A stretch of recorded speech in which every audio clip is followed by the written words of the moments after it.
Assalamualaikum warahmatullahi wabarakatuh. Halo teman-teman semua, bersama lagi dengan saya, Sajida Alfi Lailia dari kelas X10, nomor absen 29. Pada kesempatan kali ini, saya akan membahas materi tentang teks LHO dan teks anekdot. Kita mulai dari teks LHO dulu ya. Teks LHO.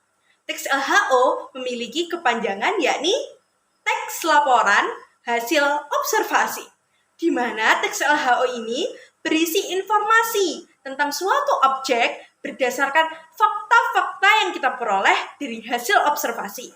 Untuk tujuannya sendiri, teks LHO ini memiliki tujuan untuk memecahkan suatu masalah, mengetahui teknik baru penyelesaian masalah, dan menemukan solusi yang bersifat efektif dan juga efisien. Untuk struktur dari teks LHO sendiri, kita bisa mudah mengingatnya dengan sebutan DU, DB, dan DM. Apa tadi? DU, DB, dan DM. Mari kita bahas lebih lanjut. DU, definisi umum, yakni bagian yang berisi tentang definisi dari suatu objek dan juga pengklasifikasian dari suatu objek. Yang kedua, ada DB, yakni deskripsi bagian, di mana bagian ini berisi penjelasan secara mendetail tentang suatu objek. Yang ketiga ada DM, deskripsi manfaat, di mana bagian ini berisi tentang manfaat dan kegunaan dari suatu objek. Lalu, mari kita bahas tentang unsur kebahasaan. Untuk unsur kebahasaannya sendiri, teks LHO memiliki 6 unsur kebahasaan. Mari kita sebutkan.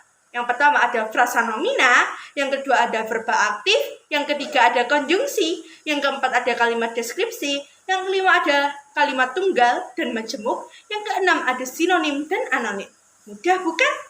Mari kita lanjut ke materi berikutnya yakni teks anekdot. Kita lanjut bahas teks anekdot yuk. Teks anekdot. Teks anekdot merupakan teks cerita singkat yang menarik karena lucu, yang berisi tentang masalah dari suatu tokoh masyarakat yang bertujuan untuk mengkritik secara halus. Untuk ciri-ciri dari teks anekdot berjumlah 4. Yang pertama, cerita tentang suatu tokoh masyarakat. Yang kedua, mengandung unsur humor. Yang ketiga, untuk mengkritik secara halus. Yang keempat, berdasarkan realitas sosial. Untuk struktur dari teks anekdot sendiri berjumlah 3. Yang pertama adalah orientasi. Pada bagian orientasi ini berisi tentang pengenalan kondisi ataupun gambaran masalah yang akan dihadapi oleh tokoh. Yang kedua ada komplikasi, di mana pada bagian ini berisi puncak masalah yang mengundang reaksi berupa tawa maupun kritik. Lalu bagian yang terakhir yakni evaluasi. Bagian ini berisi komentar mengenai isi cerita ataupun pesan yang ingin disampaikan dari cerita tersebut. Unsur kebahasaan teks anekdot. Unsur kebahasaan teks anekdot berjumlah 4. Yang pertama ada pertanyaan retoris, konjungsi, kata kerja, dan juga majas sindiran.